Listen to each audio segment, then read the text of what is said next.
Bonjour à tous, bienvenue pour cette troisième édition des Digital Rise organisée par l'agence WAM. Les Digital Rise, c'est 6 webinaires que nous faisons entre hier et demain. Peut-être Romain, si tu peux passer à la slide d'avant, comme ça on aura tout le programme. Voilà, les C'est moi Digital qui les Rise. passe, excuse-moi.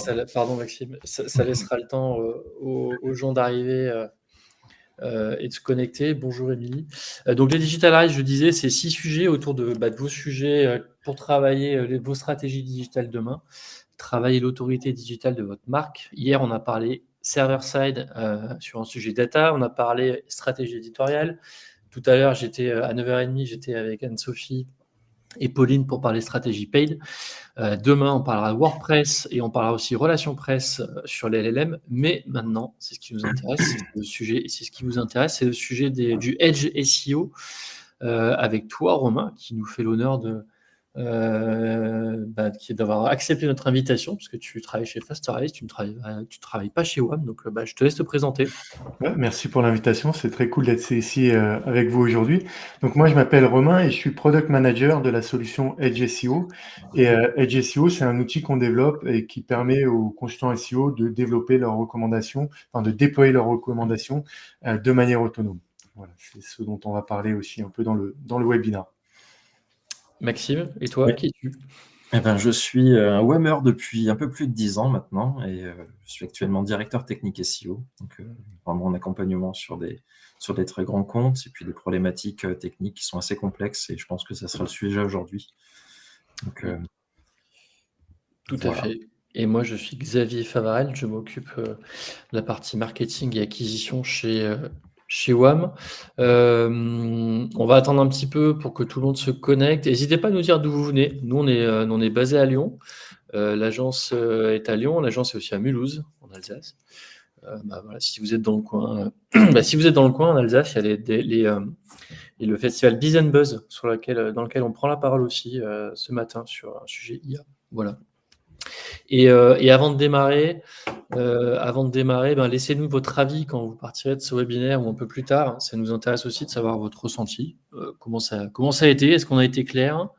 Posez aussi vos questions dans le chat à droite pendant tout le webinaire. On va les récupérer avec Manon qui modère aussi le webinaire avec moi et on vous y répondra en fin de webinaire. On répondra à toutes vos questions. Et participer aussi au sondage. On aura quelques sondages aussi pendant ce webinaire.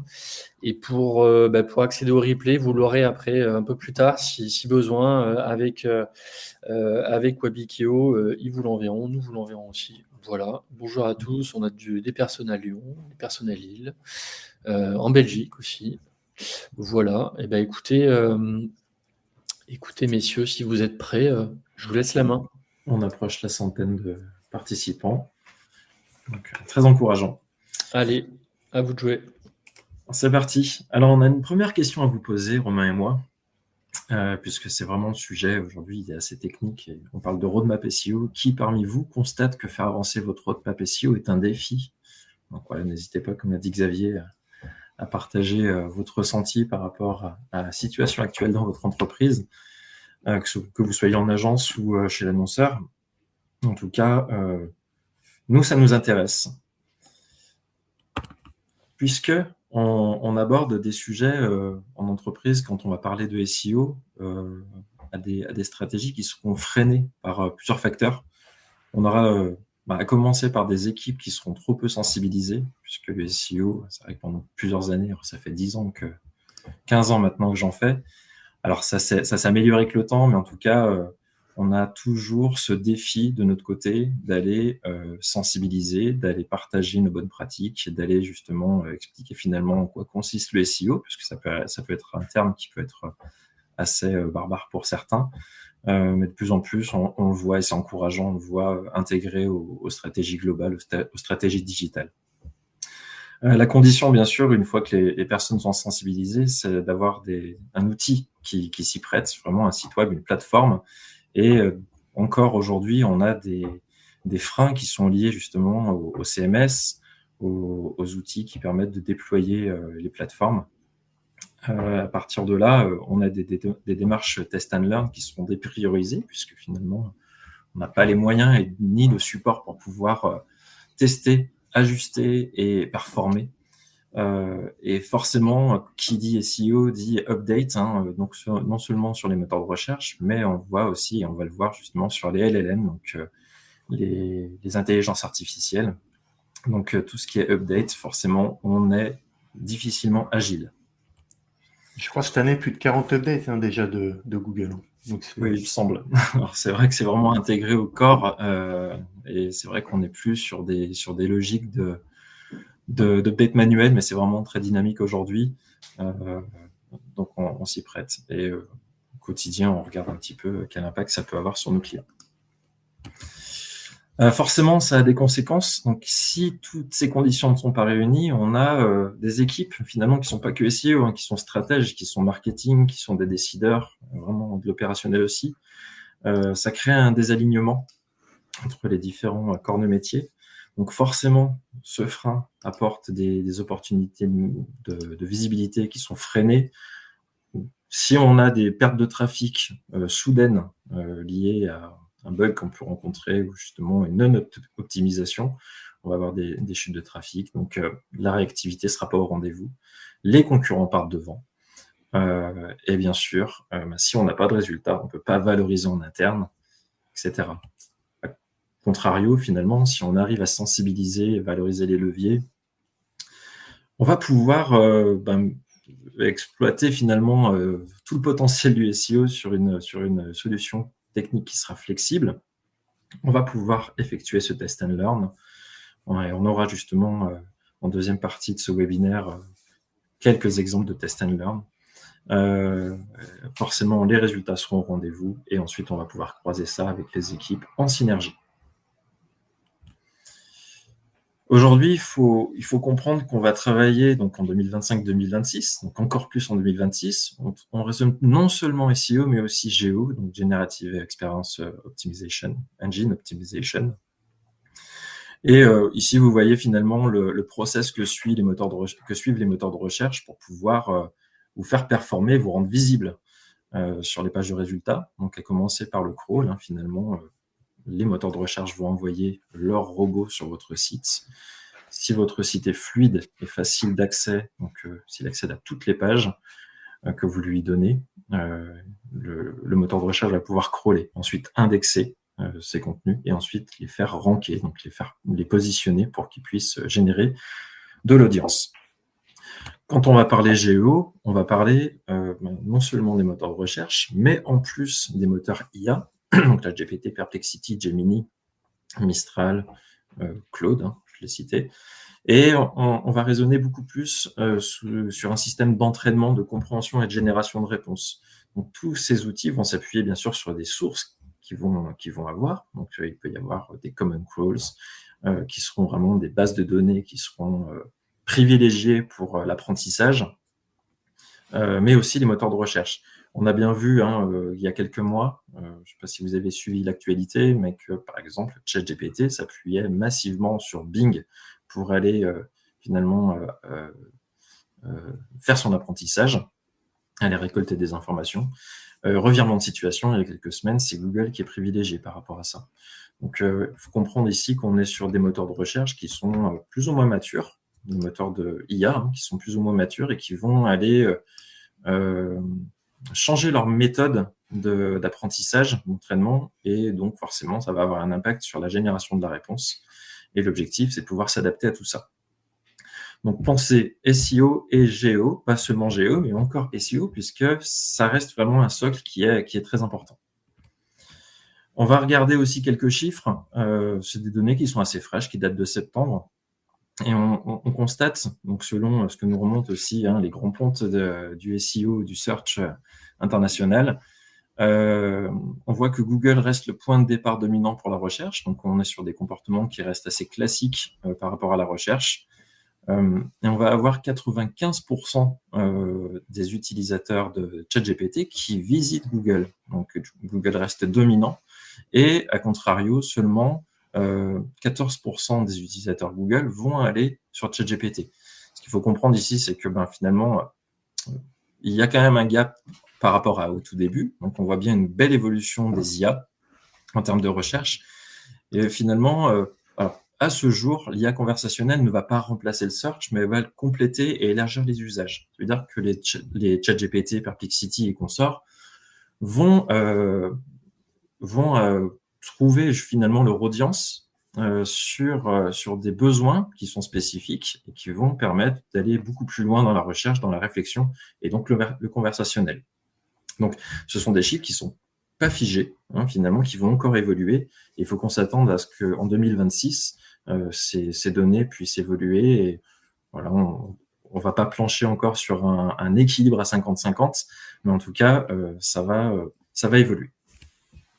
Les freins, je vais passer très rapidement là-dessus, mais finalement, quand on va appliquer les freins qu'on connaît déjà en SEO, finalement, ils vont s'amplifier avec l'IA, puisque l'IA avance très très vite. On a besoin d'aller chercher pas mal de veille à ce sujet. D'ailleurs, chez WAM, on a une cellule, un groupe qui est vraiment concentré sur l'IA pour aller prêcher la bonne parole et puis surtout sensibiliser les équipes en interne pour qu'à notre tour, en tant que consultant, on puisse diffuser tout ça auprès de nos clients. Donc, il y a encore tous ces freins qui sont liés aux outils, à la technique, etc.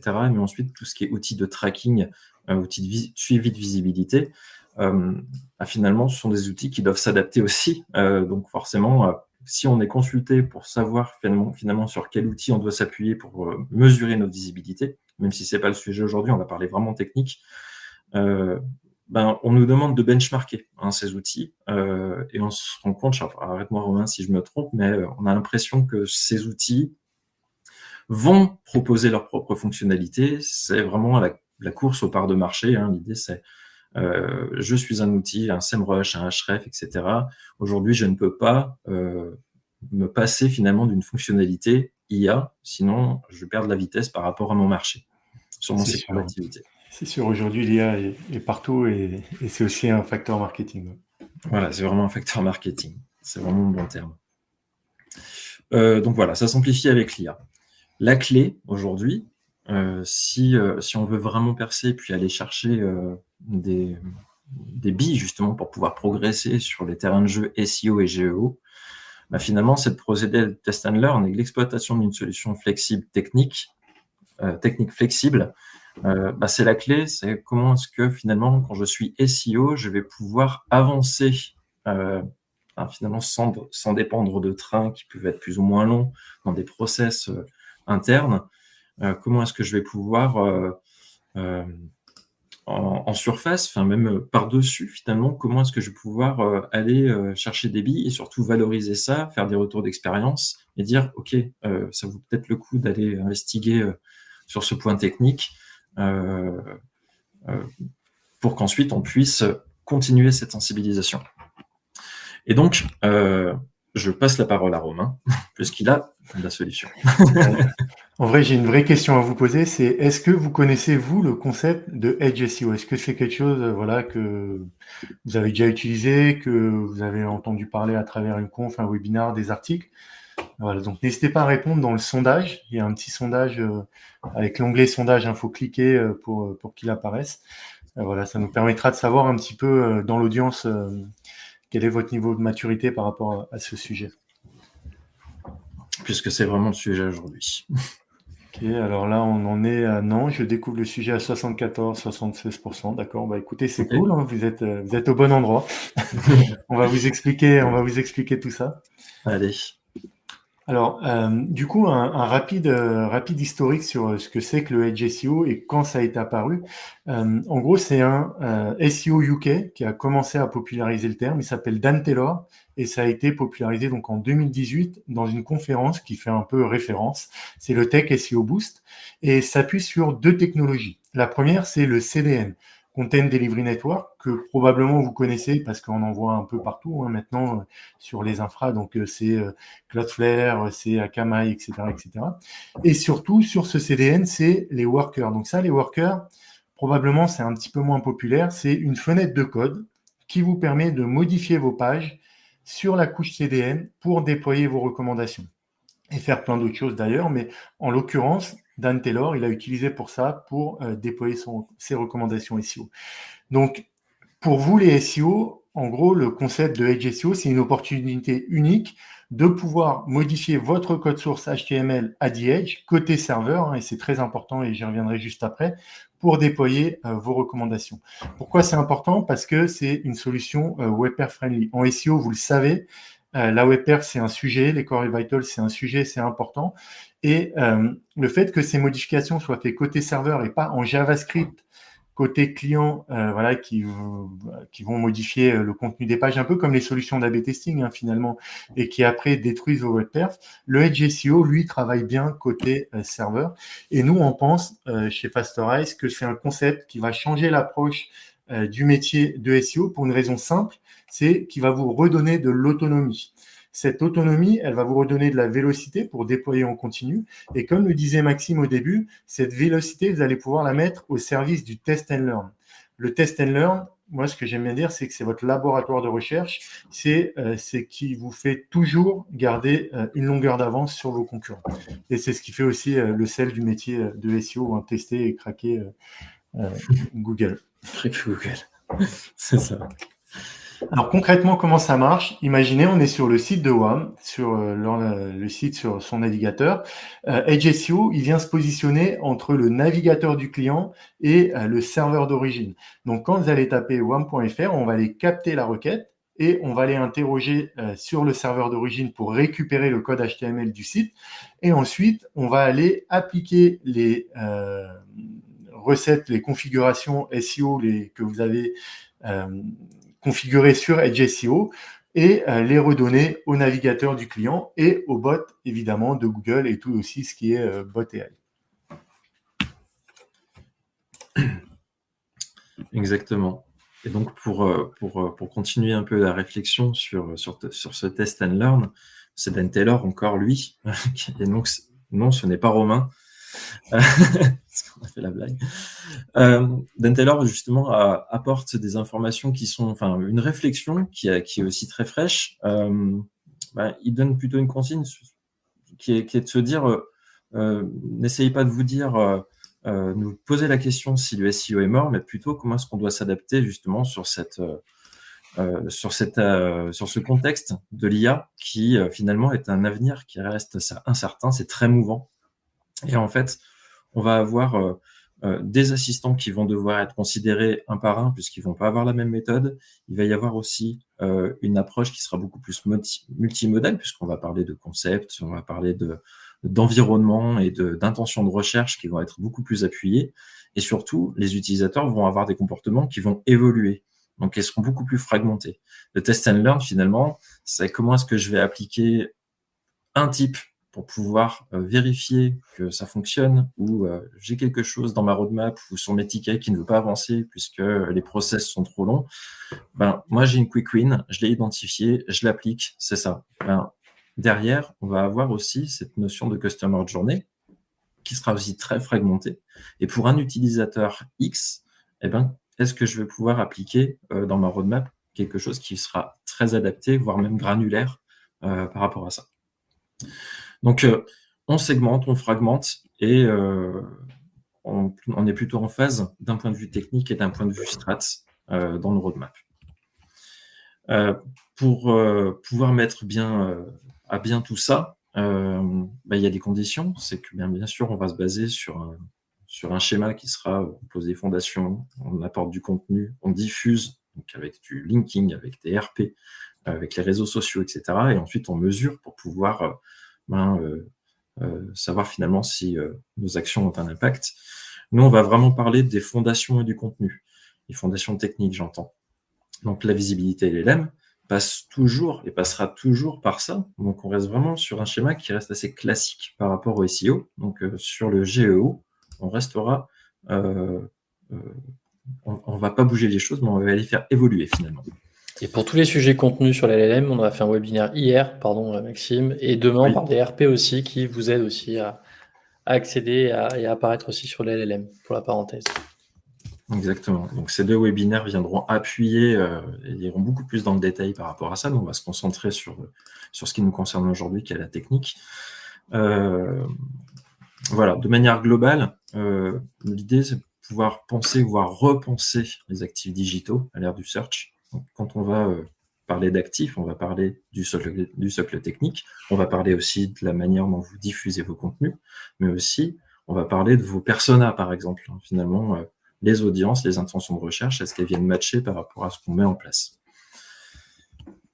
Et donc, si on se base sur des fondations techniques, on va lister quelques critères qui ne sont pas exhaustifs, mais en tout cas qui couvrent de manière globale ce qu'on attend finalement sur une roadmap SEO.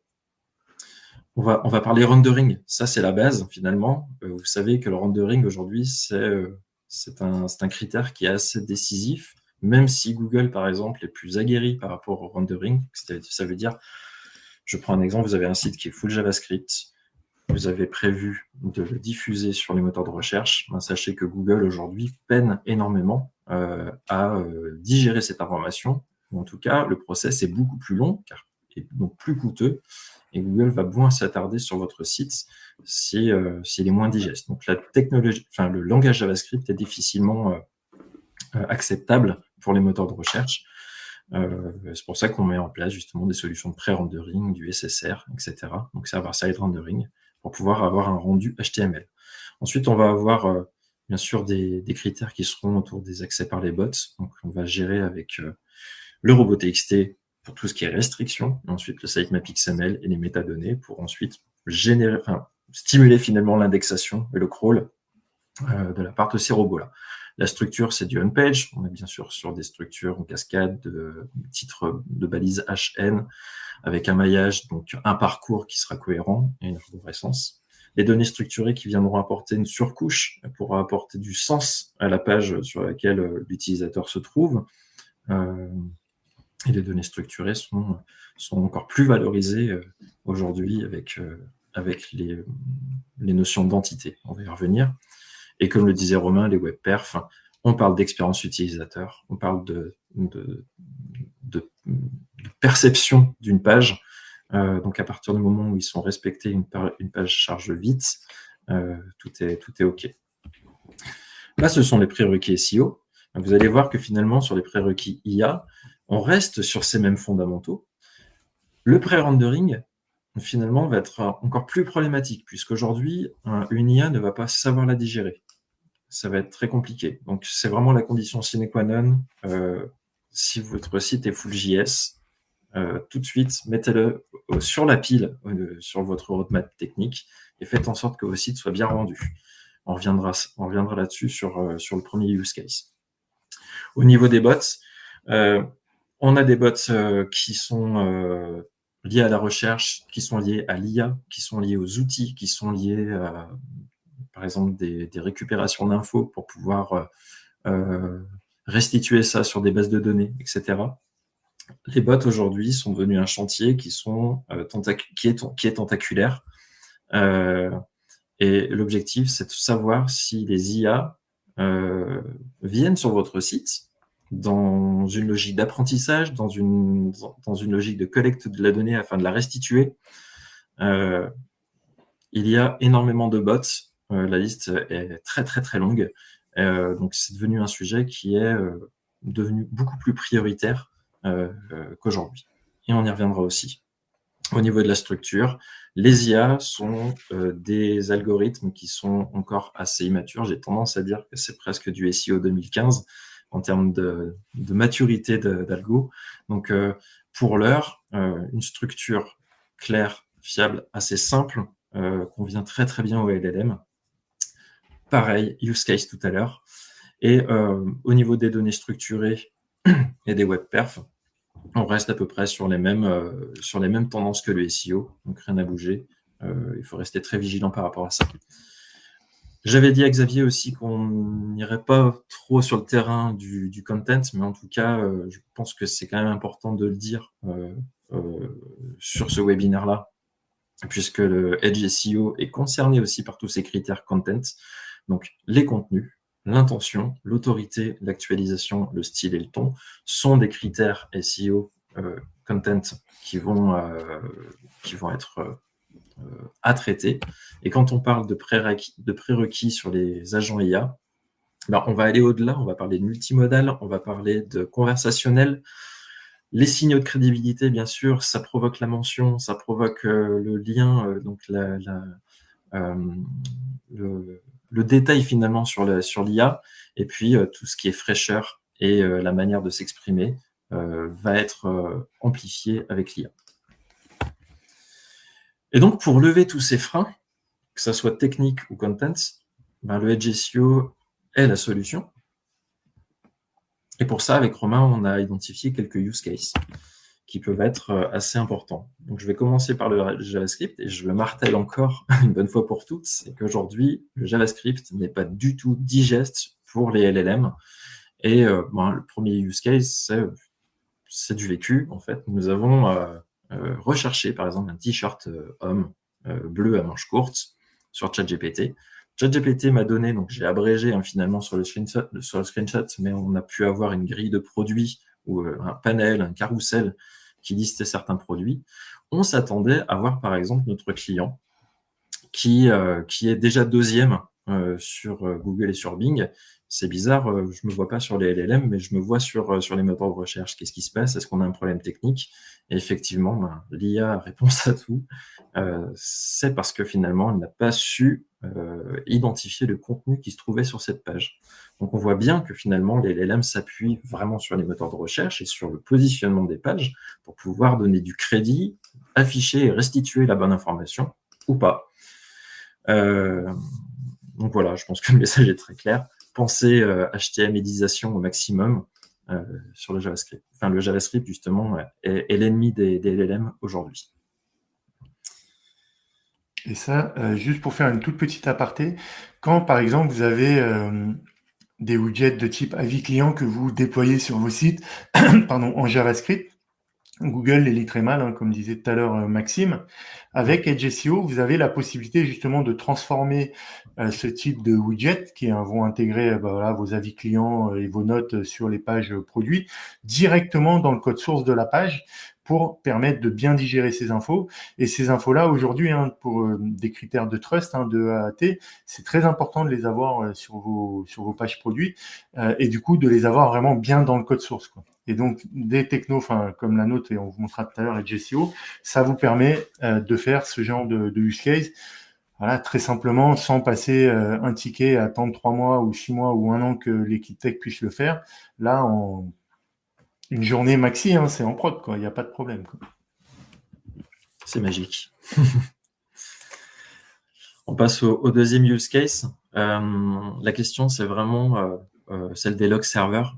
Aujourd'hui, vous avez des logs qui vous remontent. Je ne sais pas si tout le monde a accès aux logs. Des fois, c'est un petit peu chasse gardée.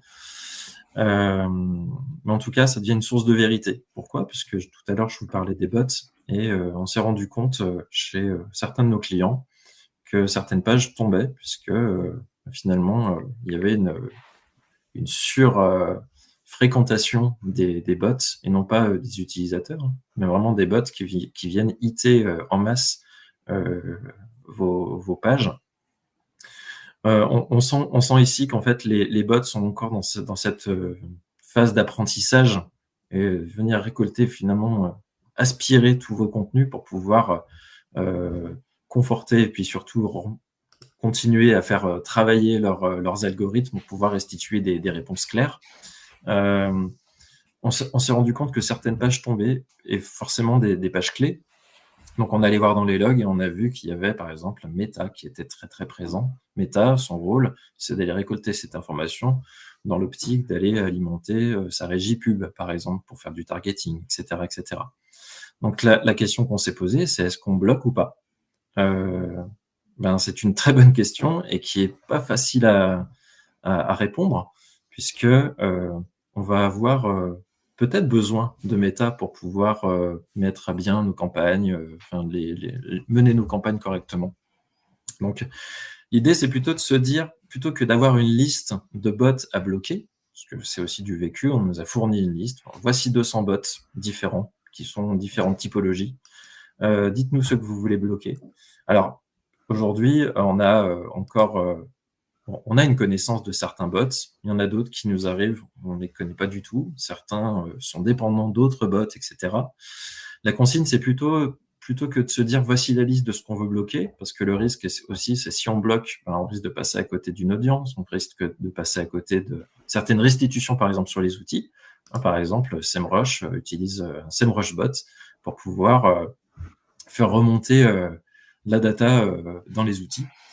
La consigne, c'est plutôt de se dire, regardons les logs, et si on voit que, par exemple, un bot vient hitter un certain nombre de fois les sites, on l'analyse et on décide ensemble, avec tous les métiers, avec tous les besoins qui sont exprimés au sein de l'entreprise, on décide si on bloque ou pas. Donc, la mise en place d'un alerting, c'est la bonne consigne.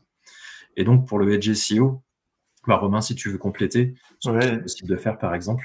Pour Edge SEO, en gros, quand vous avez justement cette problématique de bot, souvent, vous avez envie de tout de suite ajouter la directive dans le fichier robot.txt et vous allez faire un ticket et parfois, comme je disais juste avant, ça peut prendre des plombes alors que c'est littéralement 2 secondes à mettre en place.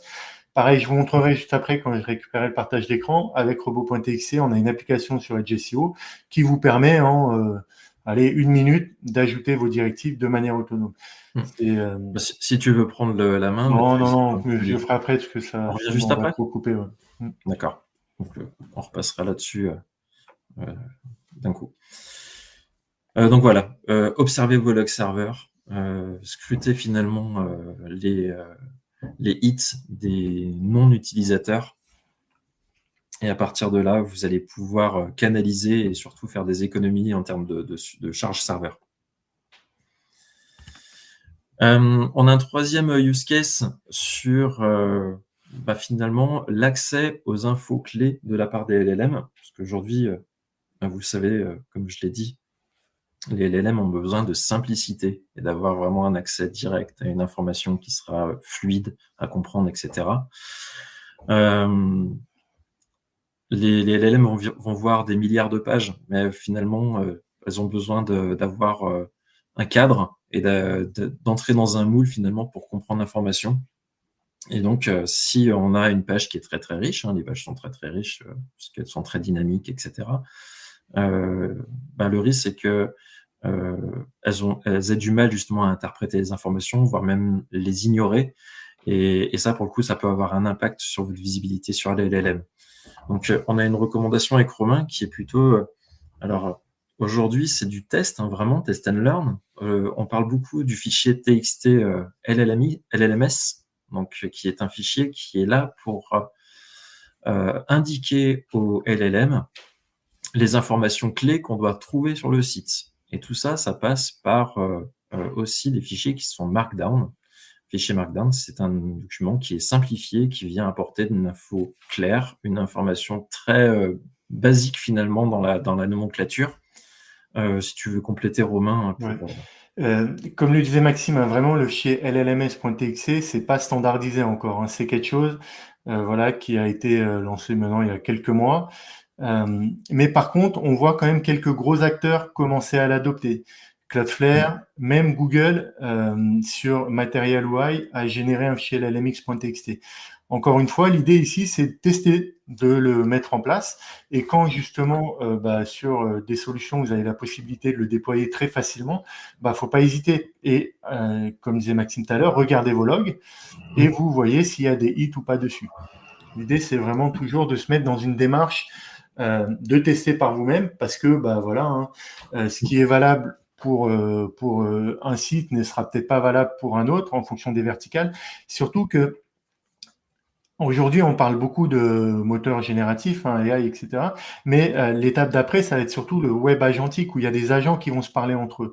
Et peut-être, en tout cas, moi, je mets une pièce là-dessus. On verra si l'avenir me donne raison ou pas. Mais peut-être que ce fichier llmx.txt va beaucoup servir à ça pour dialoguer entre les agents, pour que les agents puissent voir d'un coup d'œil très rapidement ce qui est intéressant d'aller chercher sur le site avec qui ils dialoguent, quoi. Donc, testez, vous verrez, et peut-être que dans 1 an, ce sera enterré ou adopté, on ne sait pas.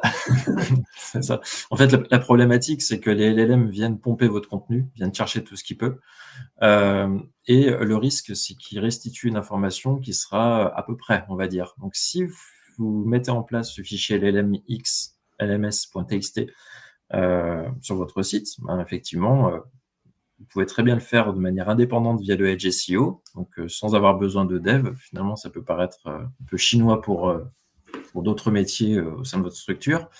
Vous le mettez de votre côté, vous scrutez vos logs, vous regardez si c'est IT, mais dans tous les cas, ça permet aussi d'apporter un cadre, de se dire OK, cette information, je vais la présenter comme ça, et j'ai plus de chances finalement que l'information soit restituée, que moi je sois cité, mentionné dans les LLM de la manière que je préfère finalement, plutôt que d'avoir quelque chose qui soit assez évasif. Et en l'occurrence, Cloudflare, vous verrez, le document est très très très très très long. Ils ont vraiment bien travaillé leur copie. Et puis surtout, Cloudflare, qui est un CDN, finalement, apporte une documentation technique qui est assez complexe. Donc voilà, leur objectif, c'est aussi de cadrer les choses. N'hésitez pas à nous dire si vous avez mis en place ces choses-là, si ça a marché, pas marché. N'hésitez pas à nous poser vos questions aussi sur vos problématiques. On pourrait y répondre à la fin de ce webinaire. On passe au 4e et avant-dernier use case. Donc les IA sont assez basiques finalement dans la compréhension des contenus. L'idée, c'est d'avoir des contenus qui sont LLM friendly. Donc les IA vont apprendre, vont reformuler, paraphraser et avoir finalement une restitution qui sera la plus claire possible de manière structurée. Soyez en phase avec ça et proposez-leur justement des formats qui soient adaptés. Et on les connaît, ça peut être les niveaux de titres, ça peut être des facts, ça peut être des listes, des paragraphes courts. C'est ni plus ni moins finalement ce qu'on a vu avec les feature snippets et les PA, les People Also Ask. Donc si on adopte finalement une façon de s'exprimer sur le site, bien sûr avec la tonalité de marque, il faut trouver ce juste équilibre. C'est comment est-ce que je vulgarise mon information, comment est-ce que je peux proposer un résumé sur ma page pour que derrière l'IA vienne la récupérer et la restituer de manière indépendante finalement. On parle par exemple de contenu autoportant, c'est une page va couvrir un concept, une idée. Je crois que c'est un petit peu aussi la consigne qu'on donne chez WAM depuis quelques années. Donc voilà, on change pas vraiment les choses, mais on vise vraiment à la simplification. C'est ça que veulent les LLM. Et donc pour le Edge SEO, on a possibilité de faire des choses assez rapidement pour ça aussi. Alors, je vais reprendre le partage. Ouais. Je vais vous montrer justement comment on fait ça avec Edge SEO. Donc là, ce que vous voyez à l'écran, c'est notre solution Edge SEO. Donc, c'est une suite d'applications qui va vous permettre de reprendre la main sur votre roadmap en étant, comme je le disais tout à l'heure, autonome. Donc, très rapidement, je vais revenir sur les deux applications dont on a parlé, robot.txt. Vous avez besoin de modifier votre robot.txt, vous avez une fenêtre, vous renseignez les choses que vous souhaitez modifier, vous sauvegardez et c'est mis en prod quelques secondes après. Pareil pour LLMX, c'est exactement le même fonctionnement. Globalement, vous renseignez les données dans un formulaire, vous validez et ensuite il est accessible en ligne. Ensuite, une précision sur les LLMX. En fait, quand vous allez avoir ce fichier ouvert, si tu peux le réafficher, ouais. En fait, à l'intérieur, vous allez avoir toutes des listes qui seront structurées. Donc, bien sûr, tout ce qui est derrière des dièses, c'est des commentaires pour vous, pour avoir ce fichier propre. Mais ensuite, vous allez préciser, par exemple, la home, la nouveauté, des vêtements. Et ça va renvoyer vers les pages qui sont concernées. Et il peut y avoir justement des URL de votre site, mais vous pouvez aussi renvoyer des éléments vers des fichiers Markdown qui répondront aussi à d'autres pages, mais qui seront là aussi pour vulgariser. Donc, c'est les fichiers Markdown, c'est ni plus ni moins cette nomenclature que vous voyez. Vous allez pouvoir simplifier. Et juste les dièses, en réalité, c'est pas des commentaires dans le Markdown, là. C'est pour dire titre 1, titre 2, titre 3. C'est une structure. La syntaxe, exactement. Du coup, après, vous avez tout un tas d'applications qui répondent aux tracas du quotidien, les sitemaps, faire des redirections, réécrire des URL, etc., etc. Et moi, ce que je voudrais vous montrer comme exemple, c'est pour les LLM, c'est reconstruire des pages à partir de vos pages Java 7 pour répondre à une requête conversationnelle qu'on pourrait se poser dans une IA. Donc ici, par exemple, j'ai une page de résultats avec des combinaisons de surf en 5-4 mm. Donc en surf, c'est des combinaisons très épaisses pour surfer dans l'eau froide. Et mon objectif, ça va être de me positionner sur les moteurs de recherche AI sur une question, quelle combinaison utiliser pour surfer en Normandie. Donc je vais pouvoir utiliser cette page parce qu'elle répond à travers les produits à la requête que je me pose, à la question que je me pose. Et après, cette page-là, je vais la rendre accessible sur une nouvelle URL et je vais aller justement la pimper pour bien me positionner dessus. Donc, comment ça marche? Globalement, je vais aller assez vite parce qu'on n'a pas beaucoup de temps. On a une base de données dans laquelle on va pouvoir importer des données. Donc, un nouveau title, un nouveau texte SEO, des blocs de maillage interne, tout ce que vous voulez. Donc, ça se passe ici. Et après, on va pouvoir créer une recommandation pour mettre en place ces modifications. Donc ici, c'est une recommandation. Donc la première chose, c'est qu'on lui donne un nom. La deuxième chose, c'est qu'on va cibler les pages qu'on veut modifier. Là, par exemple, je pourrais dire toutes mes pages produits, toutes mes pages catégories. Là, je cible les pages qui ont un /d dans l'URL. Ici, je relie ma base de données que je veux utiliser. Et ensuite, je vais pouvoir aussi récupérer des variables. Ici, je ne le fais pas, j'en ai pas besoin. Et après, je vais pouvoir utiliser des recettes SEO qui correspondent aux fondamentaux du SEO, hein, title, métadescription, canonical, etc., etc. Et par exemple, pour la title, ici, simplement, ce que je fais, j'ai ma base de données et je viens cliquer sur l'onglet title pour récupérer le contenu texte de ma title. Et ça, je viens le faire un petit peu dans toutes les recettes SEO que j'ai activées, hein. Et le résultat, c'est ça, c'est cette page-là et cette page-là, c'est exactement les mêmes, sauf qu'elles sont accessibles pas avec la même URL. Et celle-ci, j'ai rajouté des contenus pour la spécialiser donc sur ma requête, quelle combinaison de surf pour surfer l'hiver en Normandie. Donc, ce type de solution, Edge SEO plus l'expertise d'une agence, ça vous permet très rapidement d'aller tester pour les moteurs AI des volumes de requêtes que vous pourriez essayer d'identifier à travers des outils où on récupère ce qu'on appelle les fan-out aujourd'hui pour pouvoir construire ces pages-là et essayer de vous positionner dessus à travers un nouveau titre, un petit peu de texte pour donner à manger à ces IA et tout ce qui est title, métadescription, canonical, évidemment. On a aussi ajouté des FAQ ici. Voilà. Juste un deuxième exemple que je voulais vous montrer, c'est HTML to Markdown. Comme le disait tout à l'heure Maxime, et le JavaScript. En gros, le JavaScript, Google a du mal à le crawler. Ça lui coûte cher et c'est pour ça aussi qu'il ne va pas le crawler de manière plus folle que ça parce que ça a vraiment un coût très important. Il ne crawl pas 10 pages, c'est des milliards de pages par jour. Le Markdown, il faut le voir de la même manière. Pour un bot AI, de crawler une page HTML, ça lui coûte des tokens. Et souvent, vous avez des pages HTML qui sont très fournies, c'est très verbeux. Vous avez le header, le footer avec des méga menus, tout ça, ça leur sert à rien aux IA. Eux, ce qu'ils ont besoin, c'est le contenu de votre fiche produit pour pouvoir répondre. Et quand ils vont chercher vraiment et crawler votre page, c'est ça dont ils ont besoin. Et il y a une fonctionnalité dans Edge SEO qui vous permet de faire ça de manière très simple. C'est la recette HTML to Markdown. Donc là, je cite toutes mes pages produits. Et ici, j'ai une règle HTML to Markdown. Et ensuite, je vais pouvoir cibler les éléments de manière chirurgicale. Par exemple, si j'ai juste mis le H1 et la description de ma page produit, et je garde les métadatas qui sont dans les balises head, parce que c'est très important. Souvent, on retrouve tout ce qui est données structurées à l'intérieur.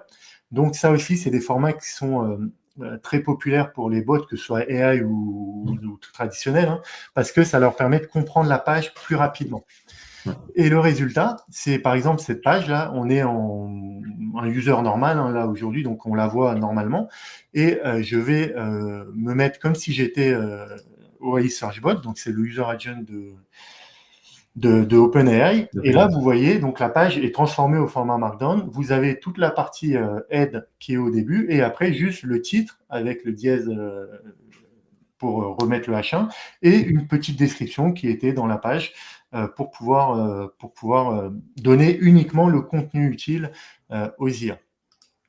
Donc ça, c'est quelque chose qui peut être très compliqué à mettre en place si vous n'avez pas ce type d'outil parce que vous allez avoir deux versions de sites à maintenir en même temps. Un peu à l'époque, pour ceux qui ont connu AMP de Google, le format mobile, c'était peut-être une bonne idée, Mais bon, on a un peu galère à maintenir 2 versions de site. Là, c'est fait en temps réel. Dès que vous modifiez votre page, on va modifier le format Markdown. Donc, on sent bien qu'il y a un level en dessous pour les LLM. On est sur quelque chose encore assez archaïque qui évoluera sans doute. Tu peux reprendre la main, c'est bon. Allez. Partager mon écran. Voilà, donc merci Romain pour cette démo. En tout cas, en autonomie, on a possibilité de faire pas mal de choses. Et donc, on va passer au dernier use case. On va parler WebPerf. Et ce use case, c'est vraiment une étude qui est parue en fait sur un site. Vous avez la source, c'est Salt Agency.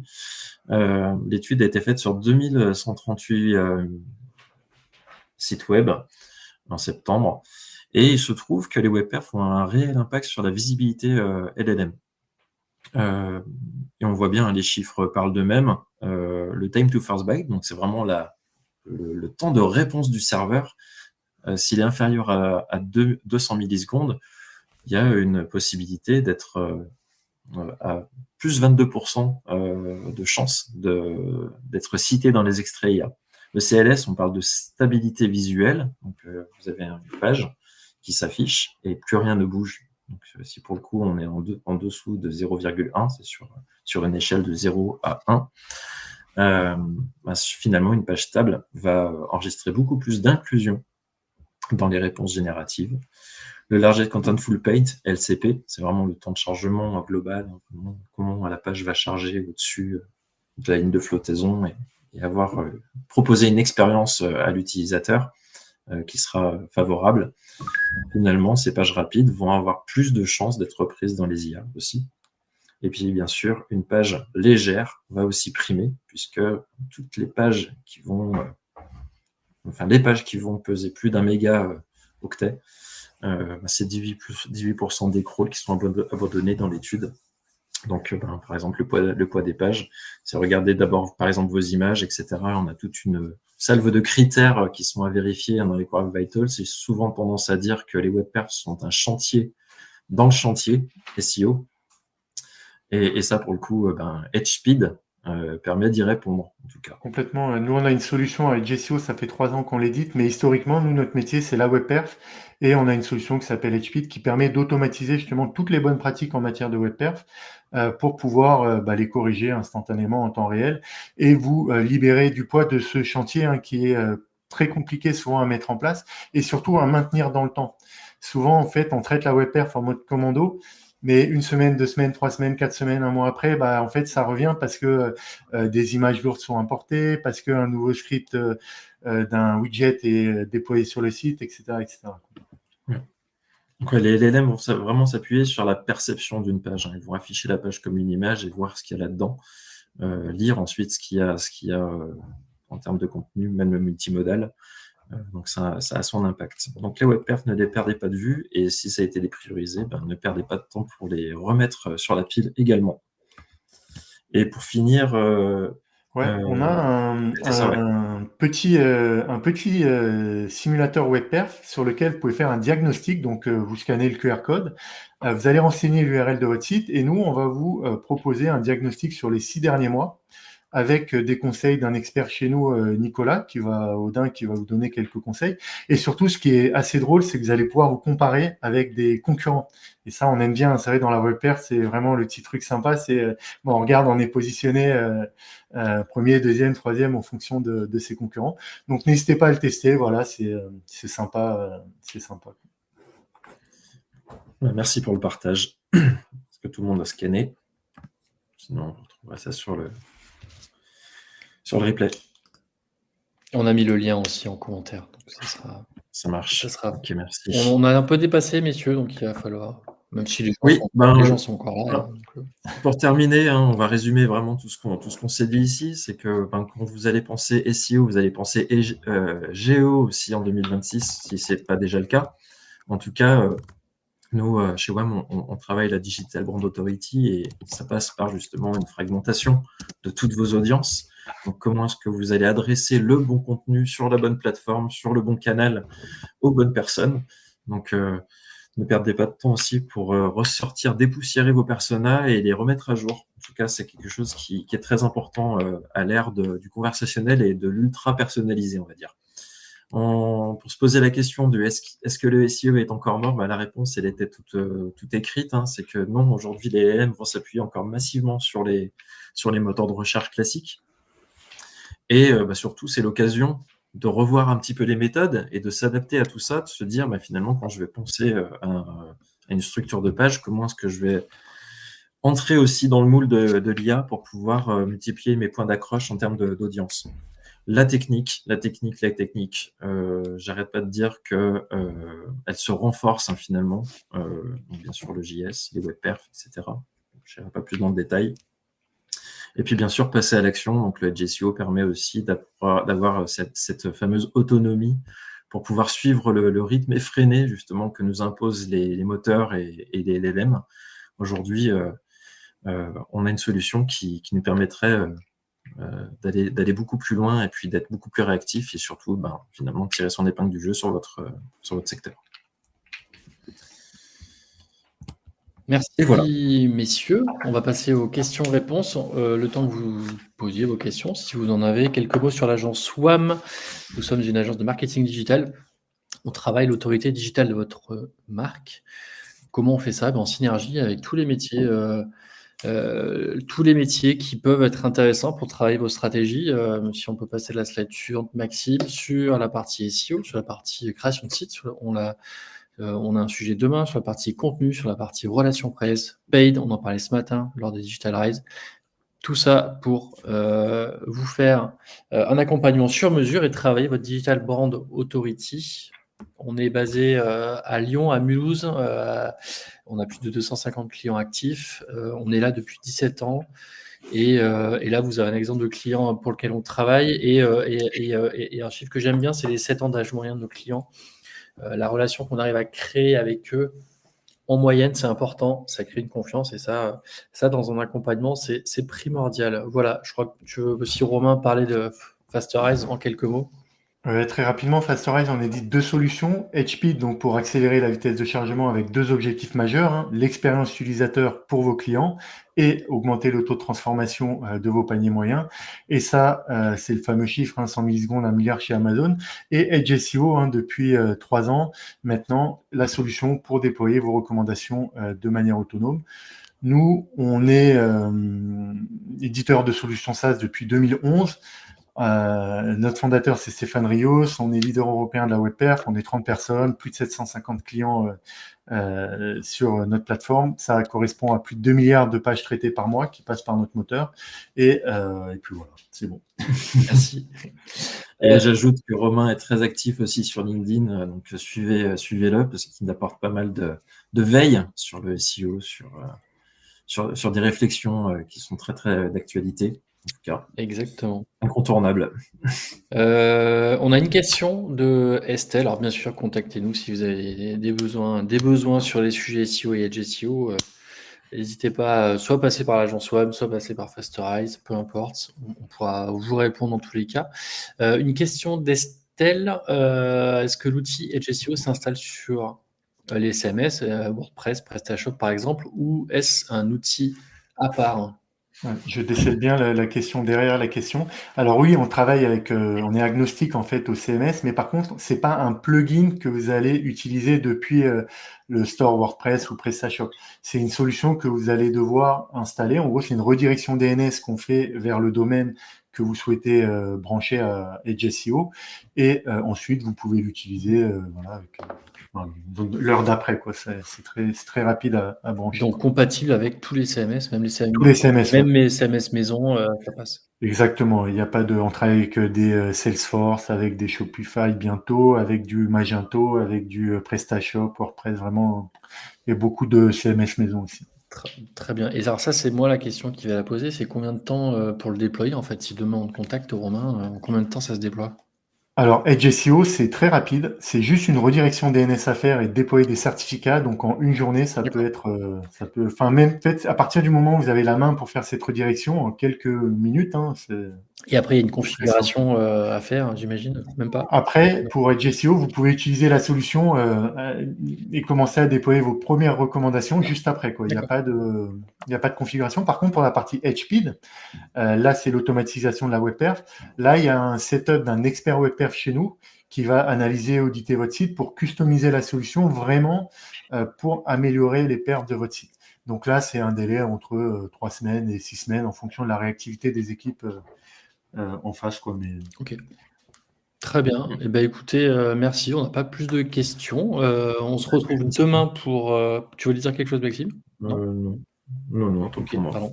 On se retrouve demain pour les 2 dernières sessions des Digital Rise autour du sujet WordPress et du sujet des relations presse. Comment, avec un cas client, deuxième avis, comment on a fait en sorte de le faire remonter sur les moteurs de réponse IA. Très intéressant.